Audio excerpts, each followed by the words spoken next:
From a distance, our family's land in the remote, sun-drenched valleys of rural Idaho probably looks like a paradise. 100 acres of rolling hills, green pastures, and a clear, cold river that snakes through the middle.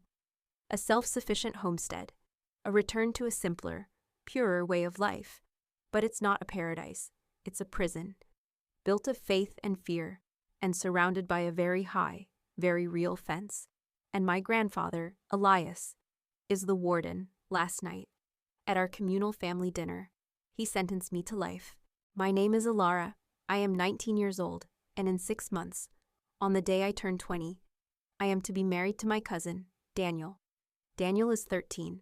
Have you ever been in a room where everyone believes something is completely normal, and you are the only one screaming on the inside that it is absolutely, fundamentally, and terrifyingly wrong? That is my entire life. But last night, the screaming inside my own head became so loud, I knew I could not keep it locked away anymore. If you have ever felt like the only sane person in a world gone mad, hit that subscribe button. You will understand the fight I am about to begin. I have lived my entire life here, on the homestead, as my grandfather calls it. I have never been to a real school. I have never seen a real movie. I have never had a real friend outside the 27 other members of my own family who live here with me. My world is this valley. My world is the teachings of my grandfather. Elias Vance, my grandfather, founded the homestead 30 years ago. He was a charismatic professor of history and philosophy who became convinced that the outside world, the world you live in, was a decadent, corrupt, and dying society. He believed that the only way to save our family, our bloodline, was to retreat, to create a new Eden, a sanctuary where we could live according to his principles, free from the poison of modernity. He bought this land, and he brought his family here. My parents were his first and most devout followers. They see him not just as a father, but as a prophet. His word is law. His teachings are our only scripture. Our life here is one of hard, physical work and absolute, unquestioning obedience. We grow our own food, we raise our own livestock, we generate our own power from the river that runs through our land. We are completely self-sufficient, and we are completely cut off. There is no television, there is no radio, there is one single satellite internet connection. In my grandfather's office, a tool he uses to order supplies and to monitor the decay of the outside world. For the rest of us, the world outside the fence is a vague, terrifying abstraction, a place of sin and chaos that we have been saved from. We are taught that the family is the only thing that matters, and that the purity of our family's bloodline is our most sacred trust.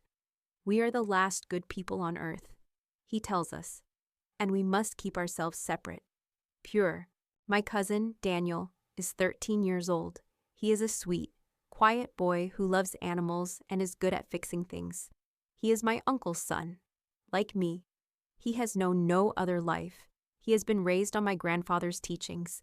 He believes in the sanctity of our family, in the purity of our bloodline, and he believes that my grandfather's word is the word of God. The proclamation came last night. It was my father's birthday, and the entire family was gathered in the great hall of the main house for our communal dinner. The mood was festive. A fire crackled in the massive stone fireplace. We ate the food we had grown. We drank the wine we had made.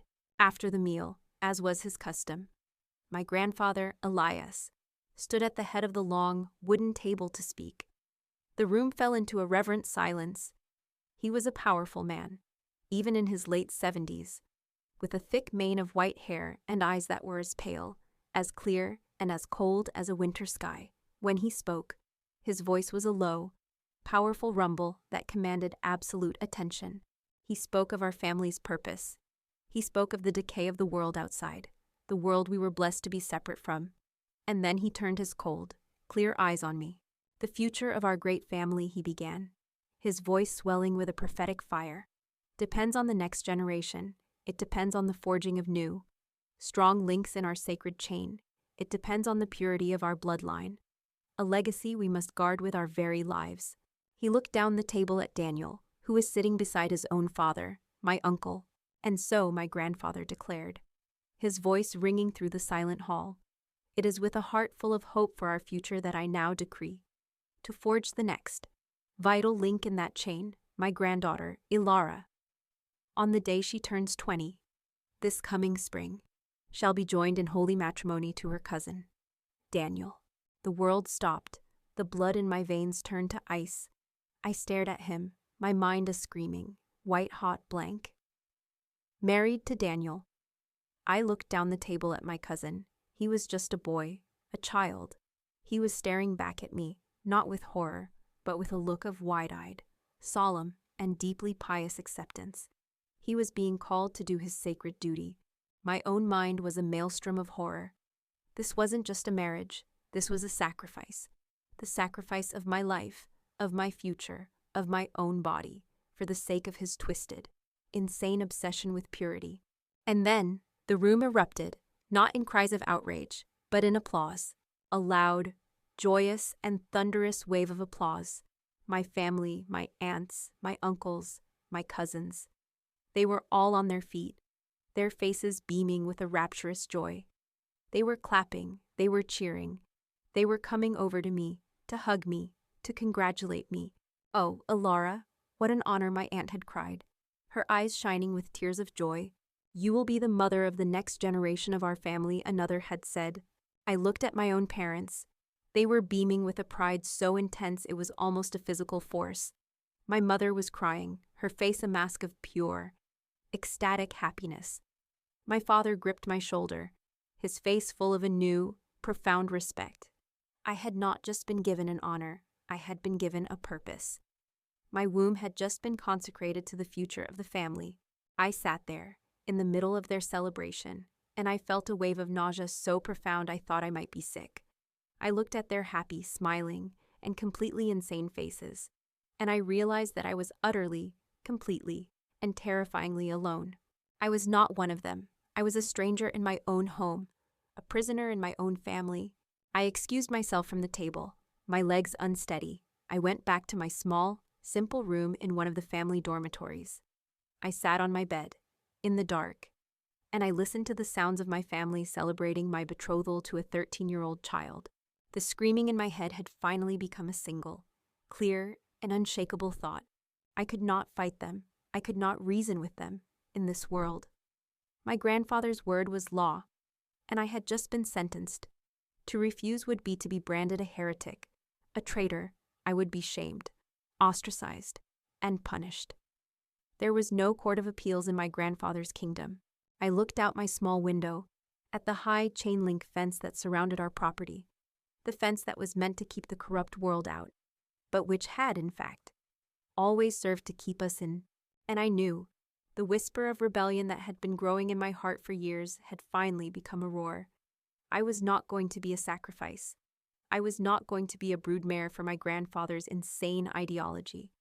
And I was not going to let them do this to Daniel, to that sweet, innocent, brainwashed little boy.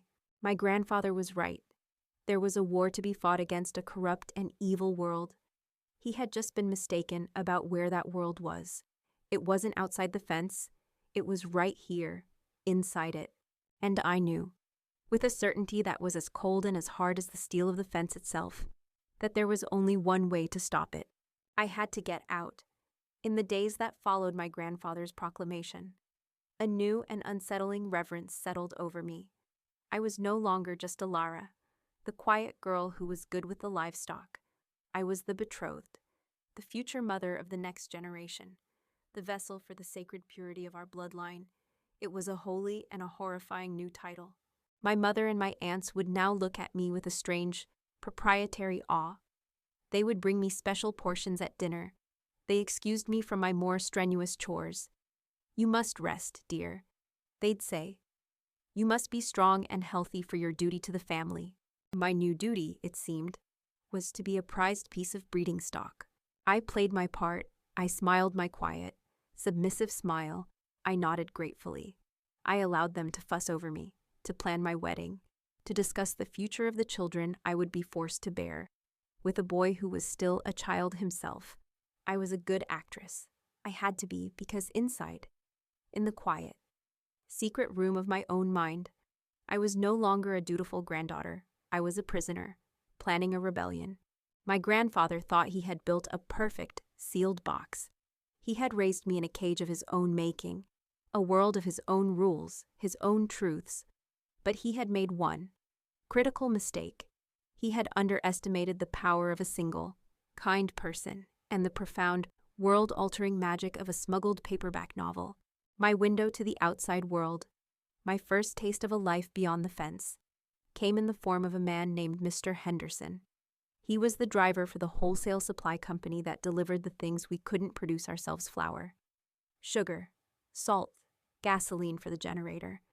He had been making the same delivery run to our remote valley for 20 years. He was a quiet, kind man with sad eyes and hands that were permanently stained with the grease of his truck's engine. He was the only outsider we were allowed to have regular contact with, and even that was strictly supervised. But Mr. Henderson was a clever, quiet man. He had watched me grow up. He had seen the hungry, curious look in my eyes. He saw the girl who would linger by his truck, asking quiet questions about the towns he had driven through, about the world beyond our valley. The rebellion began 4 years ago with a copy of To Kill a Mockingbird. He had slipped it to me during a delivery, hidden between 2 50-pound bags of flour. "A little something for your education," he'd whispered, with a small conspiratorial wink. I had taken it back to my room, my heart pounding with the thrill of possessing this forbidden object. That night, under the covers, with a small flashlight, I had read it, and it had changed my life. It was more than just a story. It was a testament to a world of ideas, of justice, of courage, of a moral complexity that was completely absent from my grandfather's world of simple, black and white certainties. It was a window, and I had pressed my face to the glass and breathed in the air of another world. It became our secret ritual. Every month, Mr. Henderson would bring me a new book, a new window. He brought me Jane Austen, and I learned about a world of quiet, intelligent women fighting for their own agency. He brought me George Orwell, and I learned about the dangers of totalitarianism and the power of a single, dissenting voice. He brought me history books, and science books, and poetry, my small secret library, hidden under a loose floorboard in my room, became my real education. It was the place where I learned that my grandfather's paradise was, in fact, a carefully constructed dystopia. The second key to my prison cell arrived a year ago, also delivered by Mr. Henderson. It was a small, cheap, prepaid smartphone, still in its plastic blister pack. "The world is bigger than this valley, Ilara," he had said to me, his voice a low, serious murmur as he pressed it into my hand. "And it's time you saw it for yourself. This has an internet connection. Be careful, but be curious." That phone became my lifeline. It was a terrifying, exhilarating, and dangerous tool.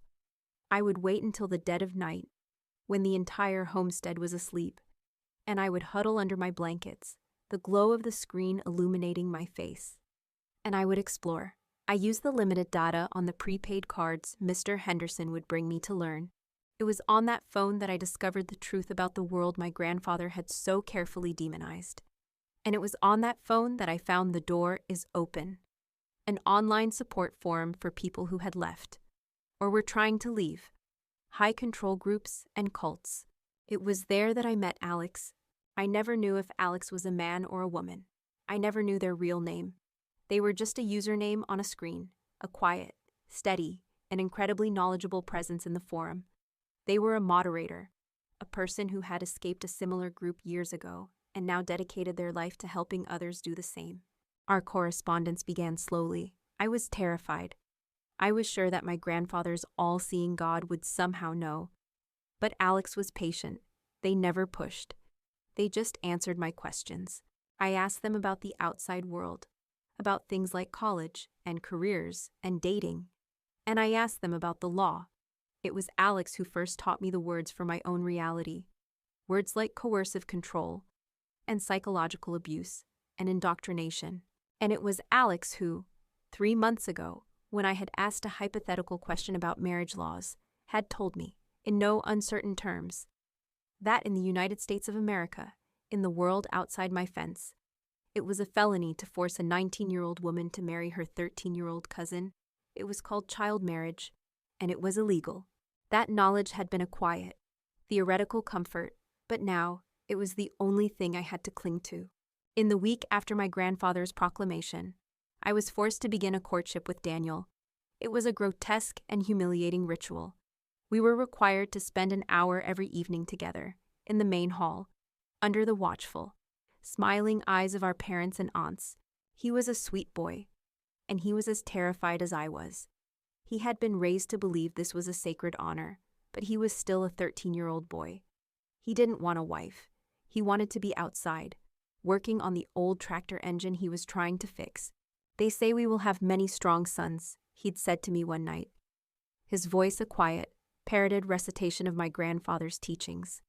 He wouldn't look me in the eye. He just stared at his own hands. "That's what they say," I had replied, my own voice a hollow echo. I looked at his small, child's hands, his fingernails still dirty from his work on the tractor, and I felt a surge of something new. Not just fear for myself, but a fierce, protective rage for him. He was not my groom. He was my fellow prisoner. And I was not just going to save myself. I was going to save him, too. That night, after our pathetic, supervised courtship was over, I knew it was time. The time for quiet. Passive learning was over. It was time to ask for help. I waited until the entire compound was asleep. I crept from my bed, carefully lifted the loose floorboard, and pulled out my secret, forbidden smartphone. I turned it on, my heart pounding, and I waited for the weak, single bar of cell service to appear. I opened the encrypted messaging app that Alex had told me to use, and I wrote the most important message of my life. "Alex," I typed, my fingers trembling. "It's Alara, from the homestead. I need your help. My grandfather has just arranged for me to be married. The wedding is in 6 months.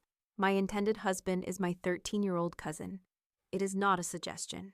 It is a decree. You told me this was illegal. You told me there were organizations, people who could help. I am no longer asking for information. I am asking for an extraction. I need a plan. I need a way out.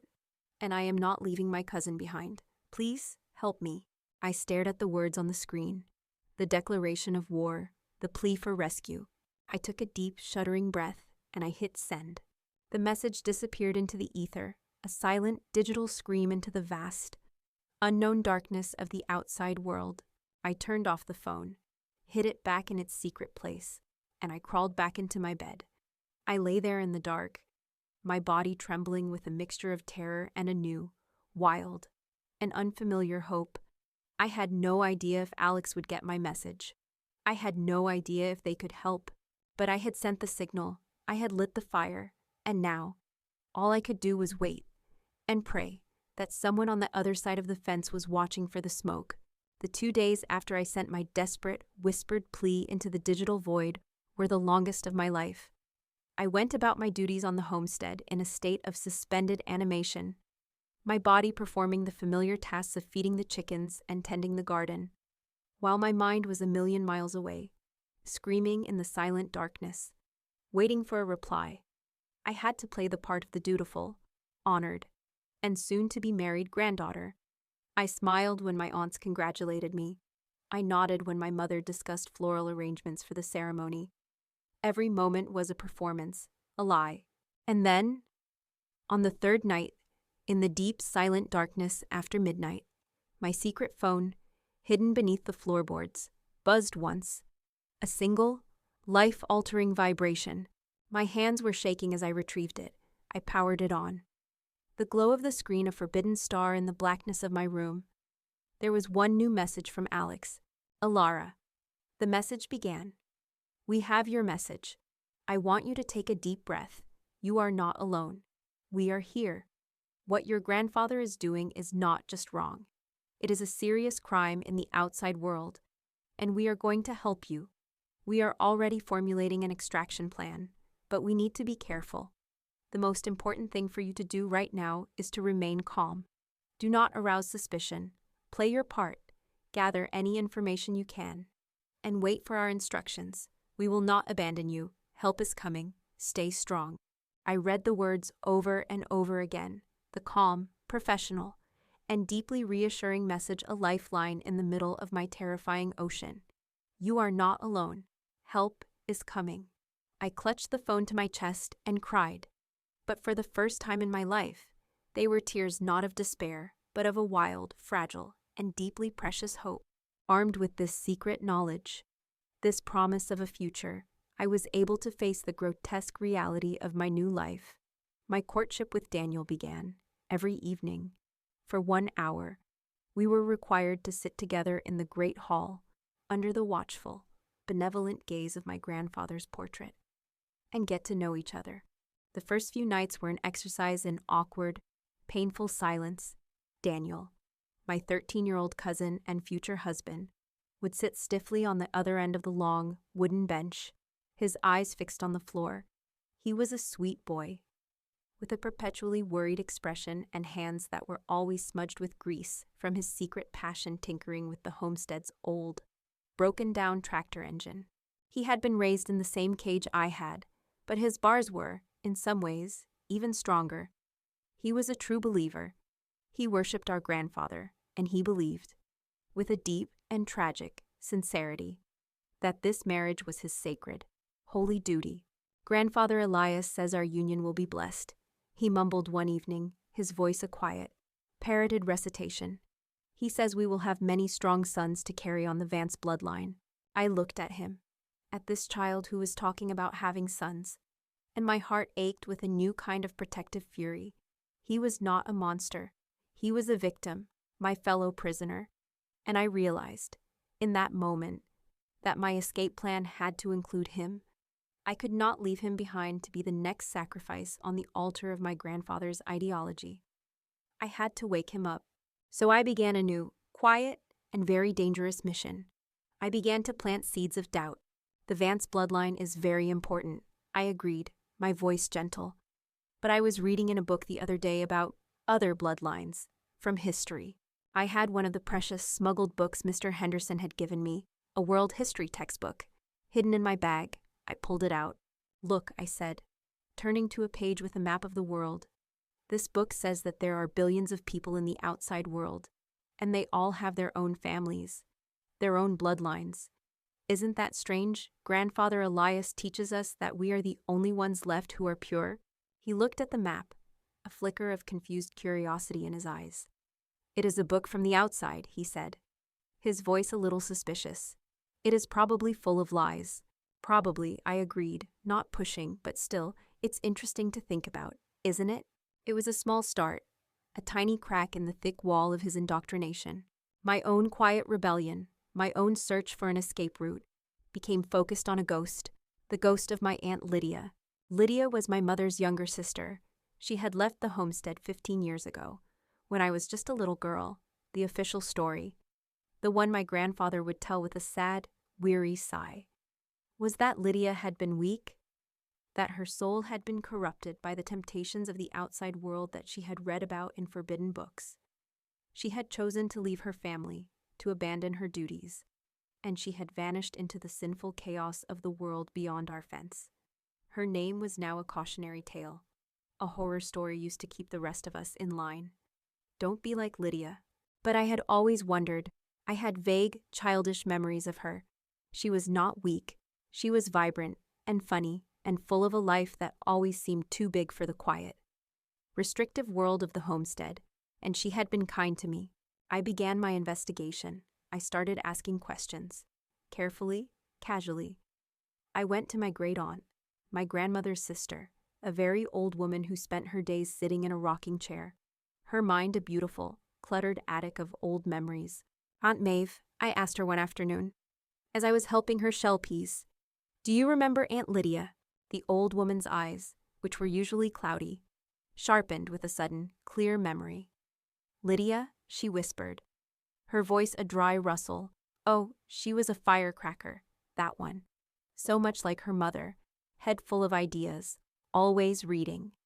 She leaned in closer, her voice dropping. She was too smart for this place, too smart for him. She flicked her eyes towards my grandfather's main house. What happened to her? I asked. Why did she leave? Aunt Maeve's eyes clouded over again, a veil of old fear descending. "It is not for us to question the will of Elias," she mumbled. The old, programmed response. She was weak. She chose to leave. But she had told me enough. She refused the match Elias made for her. It was a whisper I had overheard from my mother years ago. A match.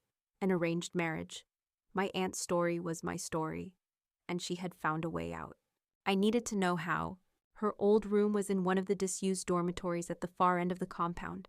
It was now used as a storage room, filled with old furniture and forgotten things. I found a reason to go there, telling my mother I was looking for old blankets to restuff a mattress. The room was small and dusty, and sad. It was a perfect, preserved tomb of a life that had been her old. Simple wooden bed was still there, a faded, handmade quilt still folded at its foot. I ran my hand over the rough, homespun fabric, and as I did, my fingers brushed against a loose thread. Curious, I pulled at it, and a small, square patch of the quilt came away in my hand, revealing a small, hidden pocket sewn into the batting. My heart began to pound. I reached my fingers inside, and I felt it, a small, flat, oilskin-wrapped package. I unwrapped it, my hands shaking. Inside were 3 things: a small, faded, black and white photograph of a handsome young man with kind eyes. A man I did not recognize. A small, tightly folded bundle of cash, a few $100s in old, $20 bills, the currency of the outside world. And a letter. It was written in my aunt's familiar, elegant script. It was not addressed to anyone. It was a message in a bottle, left for a future that she could only hope for. To the one who finds this, the letter began. If you are reading this, it means you are a prisoner in this beautiful, terrible place, just as I was. And it means you are looking for a way out. I pray that you find it. My name is Lydia, and tonight, I am choosing freedom. I read on, my eyes devouring her words. She told her story, a story so similar to my own. My grandfather had arranged for her to marry an older, widowed man from our family, a man she did not love. She had refused, and she had been punished, locked in her room, treated as a heretic. But she had planned her escape. "He thinks his fence is a fortress," she wrote, "but he has forgotten the old ways. He has forgotten the river."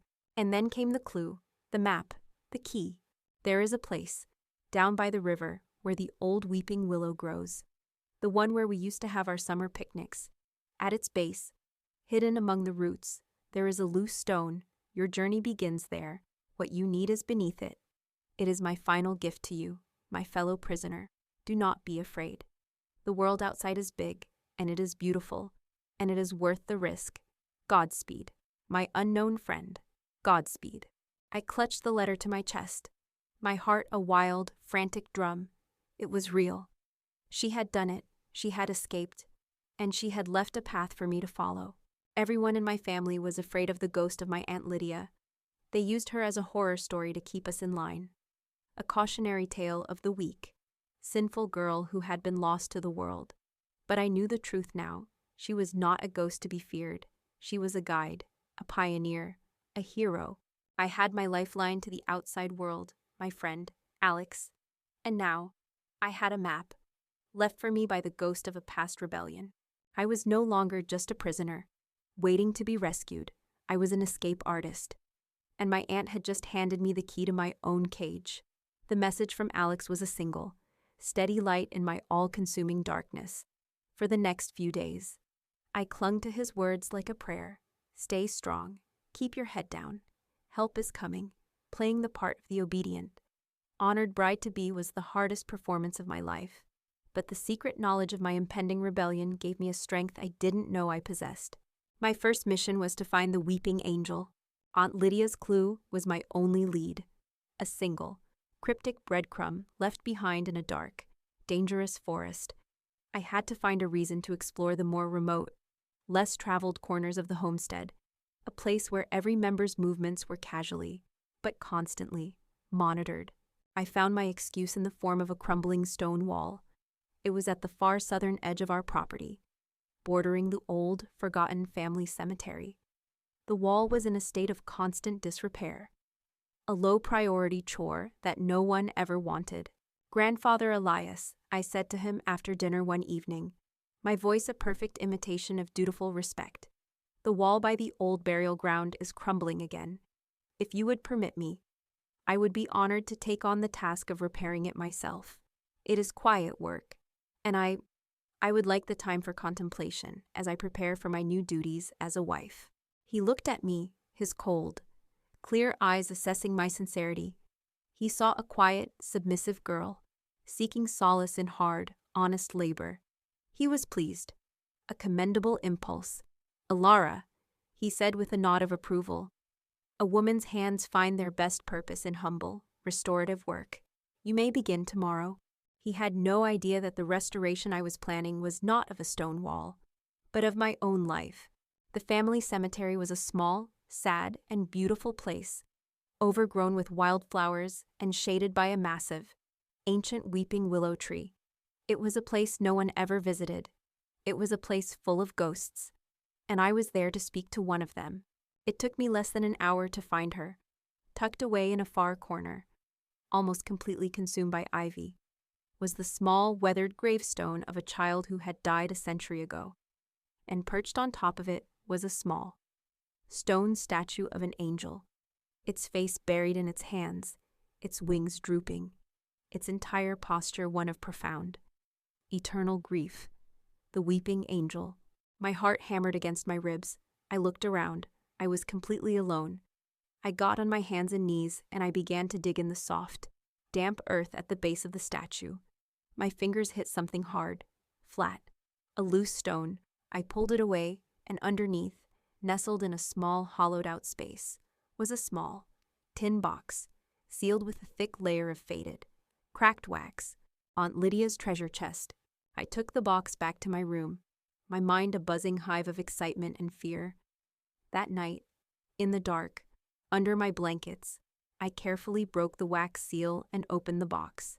Inside, just as she had promised, was my inheritance, my real inheritance, the inheritance of freedom.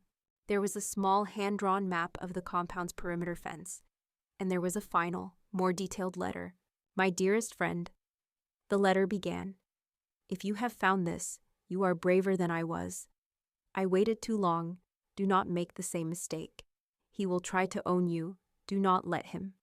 On this map, I have marked a spot by the river with an X. It is a section of the fence that is hidden from view by a thicket of blackberry bushes. Over many months, I secretly loosened the bolts at the base. It is not a locked gate. It is a hidden door. It is your way out." She then explained that the key in the box was for an old, long-forgotten supply shed down by the river. Inside, she had hidden a waterproof bag with a change of clothes from the outside world, a small amount of money, and a bus schedule from the nearest town, a town that was a 20-mile walk away. She had thought of everything. She had left me a complete escape kit. Her letter ended with a final, chilling warning: "Do not go alone." She wrote, "This place, it will have broken you in ways you do not yet understand.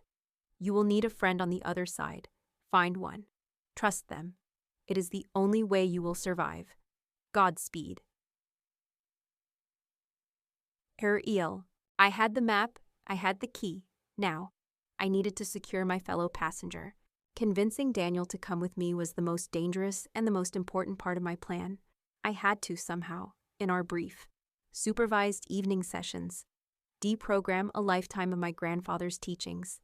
I had to convince a boy who had been raised to believe that the outside world was a pit of sin and damnation that it was. In fact, his only salvation. I started slowly. I used the books. I would bring my smuggled copy of a high school science textbook to our evening courtship. "Daniel," I'd say, showing him a picture of the solar system.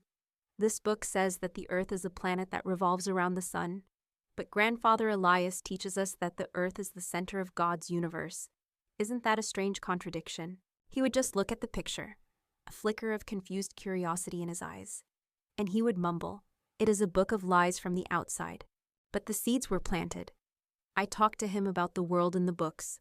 I told him about places called France and Japan and Brazil. I told him about the ocean. He had never seen the ocean. But my greatest weapon was his own passion, the old, broken-down tractor. I would ask him about it, and he would come alive, his quiet, sullen demeanor replaced by a passionate, technical excitement as he explained the workings of a combustion engine, a subject he had taught himself from an old, pre-Homestead repair manual. "You are so smart, Daniel," I told him one evening, after he had just explained the function of a carburetor to me. "You have a gift for this. You could be a great engineer one day.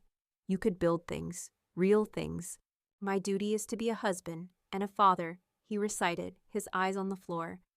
"To carry on the Vance bloodline." "Is that what you want?" I asked him softly. He didn't answer.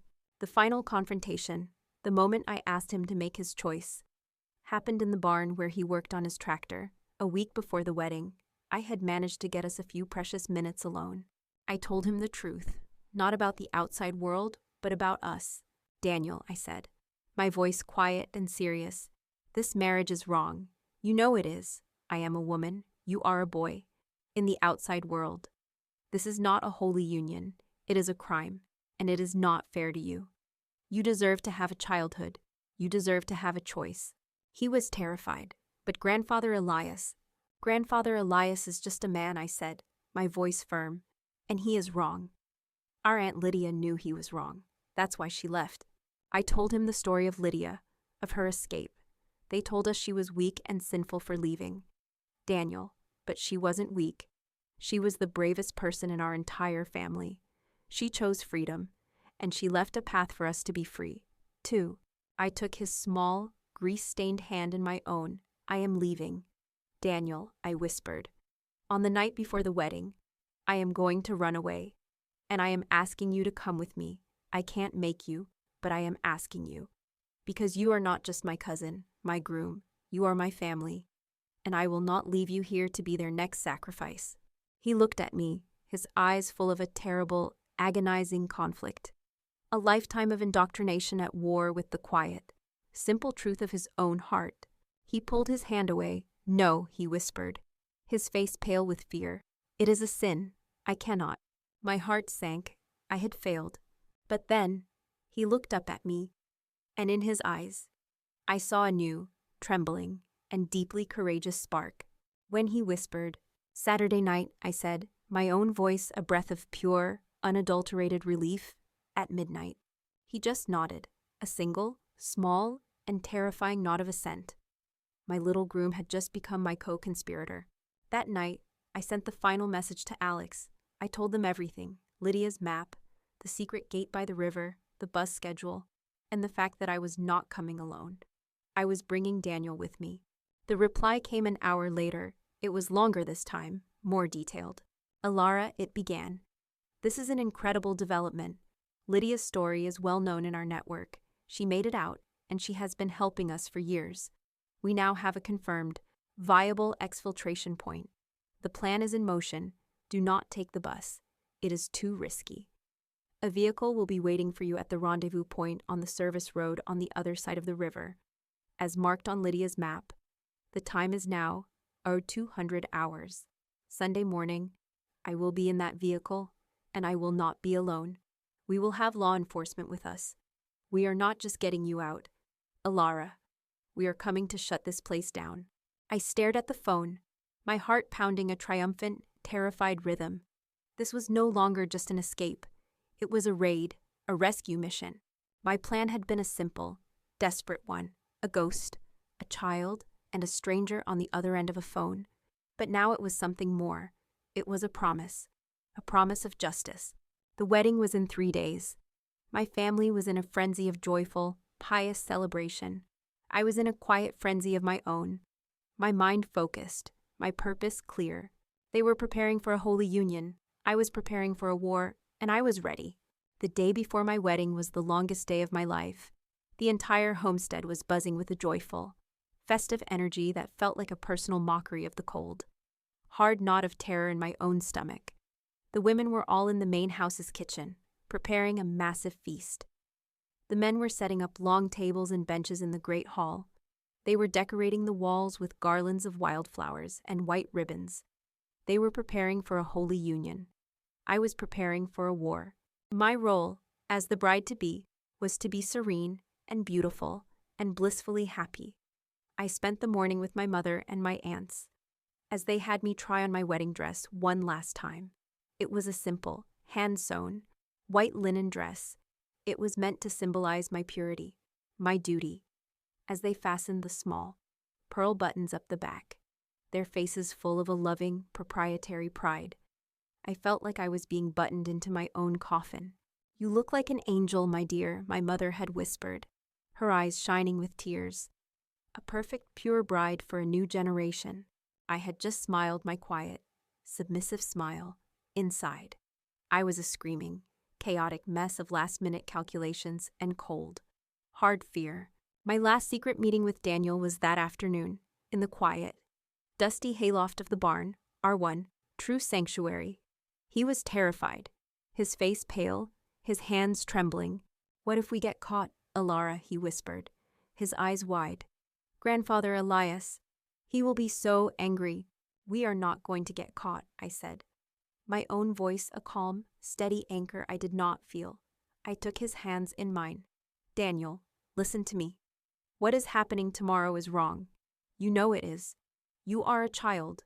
You deserve a childhood. You deserve a choice. The world outside the fence, it is not the evil, sinful place he tells you it is. It is just a world, a bigger world, a world where you can learn to be a real engineer, where you can fix more than just one old tractor, a world where you can be free." I gave him his instructions, the ones I had coordinated with Alex in a series of short, encrypted, middle-of-the-night text messages. Our plan was simple, but it was dangerous, and every single second had to be timed perfectly. The final celebratory dinner that evening was an exercise in pure psychological torture. I had to sit at the head of the table, next to my grandfather, and across from my 13-year-old groom. The entire family, all 27 of them, were there. They gave toasts. They spoke of our blessed union, of the future of our bloodline. My grandfather stood and gave the final, booming benediction. He placed a heavy proprietary hand on my shoulder, and another on Daniel's. "Tonight, we celebrate a promise," he declared, his voice ringing with a righteous, absolute authority. "Tomorrow, we celebrate its fulfillment to Alara and to Daniel, to the future of our family." They all raised their glasses. To the future, they chorused. I raised my glass of water, and I smiled my perfect, dutiful smile, and I thought, you have no idea what the future holds. At 11 o'clock, the homestead was quiet. The lights in the dormitories were out. The only sounds were the chirping of crickets and the distant, gentle rush of the river. I was in my room, not sleeping, but dressed in dark, practical work clothes I had hidden away. I waited. At precisely midnight, the single, bare light bulb in my room flickered, and then went out, plunging the entire compound into a sudden, deep darkness. The generator in the old northern supply shed, the one Daniel had been so diligently repairing for the past week, had, as planned, shorted out and died. It was our signal. I moved. I slipped out of my room and into the dark, silent hallway. I made my way to Daniel's room. He was waiting, just as we had planned. A small, scared shadow by the door, a small backpack of his own on his shoulders. We moved through the sleeping compound like ghosts, our bare feet silent on the cool, damp earth. The familiar landscape of my home was now a strange, alien world of deep shadows and unfamiliar shapes. Every rustle of leaves, every hoot of an owl, sent a jolt of terror through me. We could hear distant, confused shouts from the main house. The generator failing was an inconvenience, but not an alarm. A few of the men, my father and my uncle included, would be heading to the north shed to investigate. That was the diversion. It gave us a small, precious window of time. We followed the path that Aunt Lydia's ghost had laid out for us. We made our way to the southern edge of the property, to the river. We found the thick, thorny tangle of blackberry bushes, and behind it, just as her map had shown, was a section of the high, chain-link fence that was almost invisible in the dark. We knelt in the dirt, our hands searching for the bolts at the base. They were rusted, but they were loose, just as she had promised. It took both of our strengths, our hands raw and scraped, to pull the section of fence away from the post, creating a small, narrow opening, a doorway to another world. We slid through, and we were out. For the first time in my life, I was on the other side of the fence, but we were not yet safe. We still had to get to the rendezvous point, a small abandoned service road on the other side of the river. The river was cold, the water a shocking, icy caress on my warm skin. It was shallow, only up to our knees, but the current was strong, and the rocks on the riverbed were slick and treacherous. We held on to each other, two scared, determined children, and we waded through the darkness, the cold water a baptism into our new life. We were halfway across the river when the world exploded in light again, a series of massive, powerful floodlights. The ones on the perimeter of the compound sputtered to life, powered by the backup emergency generator. They had realized the generator failure wasn't an accident. The alarm was being raised. Beams of pure, white light began to sweep across the valley, across the river. We both froze, our bodies half submerged in the icy water. "Get down," I hissed, pulling Daniel behind a large boulder in the middle of the river. We crouched in the freezing water, our hearts hammering. As a beam of light swept past us, just a few feet over our heads, we could hear shouting from the compound now. And then, the most terrifying sound of all, the barking of dogs. They were releasing the guard dogs. We had to move, now. We scrambled the rest of the way across the river, our wet clothes heavy, our teeth chattering with cold and fear. We crawled up the muddy riverbank on the other side and into the thick woods that lined the service road, running through the dark, with the sound of barking dogs and the shouts of my own family echoing behind me. It was the most terrifying moment of my life. But I wasn't just running from a wedding. I wasn't just running from my grandfather. I was running towards my own life, towards freedom, and I knew, with every ragged, desperate breath, that I would rather die out here, in this cold, dark, and free world, than live another day as a pampered, decorated, and soulless prisoner in their warm cage. We finally burst through the trees and onto the dark, cracked pavement of the old service road. We were here, the rendezvous point, but there was nothing, just an empty, silent road. A new, cold terror seized me. Were we too late? Did we get the time wrong? Did they leave? Daniel was sobbing now, quiet, terrified sobs of a child who has just had his entire world ripped away from him. "It's okay," I whispered, my own hope crumbling. "It's okay. We'll just walk." And then, from down the dark road, a flicker of light, two small, round headlights, cutting through the darkness, coming towards us. A vehicle was approaching, slowly, its engine a quiet, welcome hum. It was not a police car. It was a simple, unassuming, dark blue van. It pulled to a stop beside us. The side door slid open with a quiet, electric whir. A face peered out from the darkness inside, a kind, calm, and blessedly unfamiliar face. It was a woman, her expression a mixture of profound relief and a deep, professional concern. "Alara," she asked, her voice the calmest, most beautiful sound I had ever heard. "I'm Alex." She held out her hand to me. "Get in," she said, her voice a simple, absolute promise. "You're safe now." I looked back. One last time. Across the dark river, at the floodlit prison I had just escaped. And then I took her hand, and I let her pull me, and my cousin, my fellow survivor, up into the warm, safe darkness of the van. The door slid shut, and the world I had known my entire life disappeared forever. The inside of the van was dark and warm, and it smelled of a world I didn't know a faint, clean scent of something sterile, mixed with the strange, delicious, and completely foreign smell of pizza.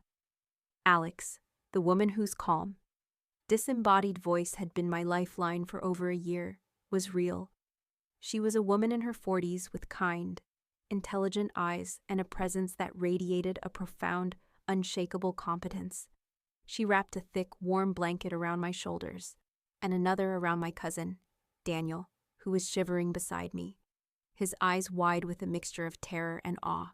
"You did it, Alara," she said, her voice full of a warm, professional pride. "You both did it. You're safe now. It's over." The journey that night was a blur. We drove for hours through the darkness, away from the valley, away from the homestead, away from the only life I had ever known. We were taken to a safe house, a small, anonymous suburban home in a town I had never heard of. It was the most beautiful, most magical place I had ever seen. It had a real television. It had a refrigerator full of food I had only ever read about in my smuggled books. And it had a lock on the inside of the bedroom door, a small, simple piece of metal that was the most profound symbol of freedom I could have ever imagined. That first night, Alex ordered us a pizza. I, a 19-year-old woman, took my first ever bite of a pepperoni pizza, and it was a religious experience. Daniel, my 13-year-old cousin, a boy who had been raised on a diet of homegrown vegetables and my grandfather's scripture, just stared at the greasy, cheesy slice in his hand as if it were an alien artifact. Then he took a bite, and his eyes lit up with the pure, simple joy of a child discovering a new and wonderful corner of the world. The next few days were a whirlwind of debriefings. I met with detectives, with FBI agents who specialized in cults and high control groups. With social workers, I told them everything. I told them about my grandfather's ideology, about the isolation, about the psychological abuse, and about his final, terrible decree, my forced marriage to a child.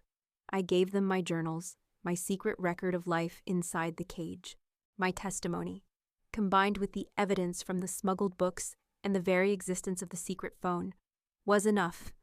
A week after our escape, as I was watching the news on a real television for the first time in my life, I saw it. The satellite footage of my home, a fleet of black SUVs and police cars, rolling up the long gravel driveway. The headlines were sensational cult-like family compound, raided in rural Idaho. Patriarch arrested on charges of child endangerment and conspiracy to commit child marriage. I watched the news report, and I saw them lead my grandfather, Elias, out of the main house in handcuffs. The powerful, terrifying prophet I had known my whole life looked like what he was, a small, angry, and defeated old man. I felt no triumph, no joy, just a deep, profound, and weary sadness for the family he had broken, for the lives he had twisted in the name of his own arrogant, misguided faith. A year has passed. The woman who escaped from that compound is a stranger to me now, a ghost from a different lifetime. My new life is a world away from the one I left behind. After the raid, my parents and the other members of my family were offered counseling, a chance to deprogram, to re-enter the world they had been cut off from for so long. Some of them took it. Some of them, including my own parents, did not. They still believe my grandfather is a prophet, and that I am a Judas, a traitor who betrayed them all for the sins of the outside world. I have not spoken to them since that night. I don't know if I ever will. The grief for them is a quiet, constant ache, but it is a grief I have learned to live with. Daniel is thriving. He was placed in a wonderful, therapeutic foster home in a small, quiet town, and he is, for the first time in his life, a normal teenage boy. He is going to a real high school. He is awkward and funny, and he has a crush on a girl in his science class. He is the star of his school's robotics team, his genius for mechanics, the gift that my grandfather had tried to twist into the simple labor of a farmer, is now being nurtured. He is building things. He is creating. He is happy. And I, after a long and complicated legal process, have been granted permanent legal guardianship of him. He is no longer my cousin groom. He is my little brother. In all the ways that truly matter, we are a new kind of family. A family of two. A family built not on a shared doctrine, but on a shared survival. On a shared, fierce, and protective love. I am in college. I am a freshman, a 20-year-old woman in a sea of 18-year-olds, and I have never felt more at home. I am studying history and sociology and philosophy. I am reading all the books I was never allowed to read. My mind, which had been kept in a small, dark room for so long, is now free to explore the entire, vast, and beautiful universe of human thought. I am learning, every day, how to be my own person. And there was one last secret, one last ghost from my old life that was waiting for me in the new one. 3 months ago, Alex, my guardian angel, my friend, arranged a meeting. There's someone who has been following your story, she'd said. Someone who wants to meet you.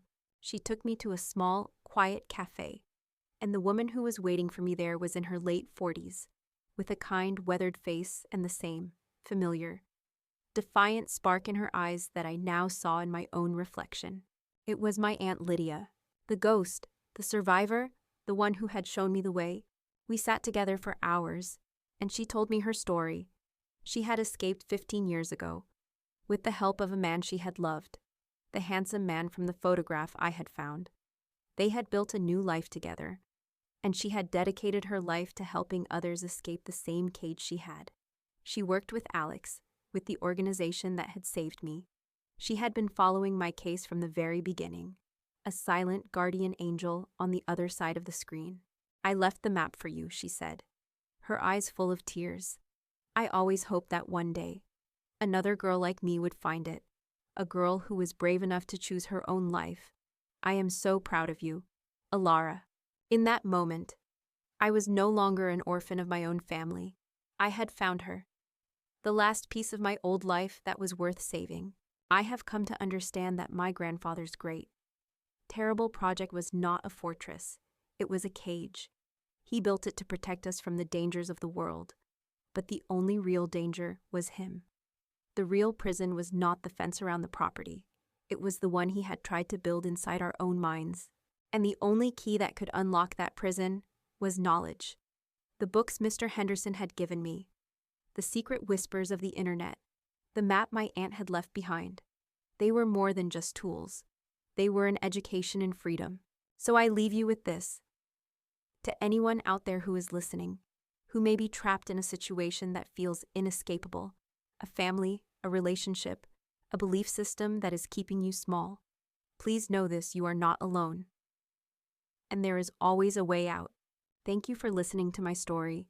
Hit that subscribe button if you believe in the power of knowledge and a single, brave choice to set you free. And remember, the only bloodline that truly matters is the one you choose to create with the family that loves you, respects you, and above all else, wants you to be free.